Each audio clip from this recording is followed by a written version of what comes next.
Doktor, allergiya ilə autoimmun xəstəliklərinin fərqi nədir? Allergiya və autoimmun xəstəliklər hər ikisi immun sistemin patologiyasıdır. Allergiya immun sistemin qıcıqlanması nəticəsində bizim üçün ziyansız olan maddələrə reaksiya verməsi nəticəsində yaranır. Yəni immun sistem qıcıqlanıb bizim üçün zərərsiz olan tozlara, kif göbələyinə, bitki tozlarına, dərmanlara, qidalara, kimyasallara reaksiya verir və nəticədə allergiya yaranır.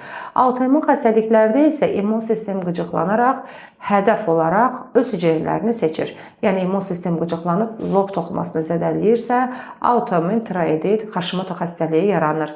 İmmun sistem qıcıqlanaraq oynaqları zədələyirsə, revmatoid poliartrit xəstəliyi yaranır.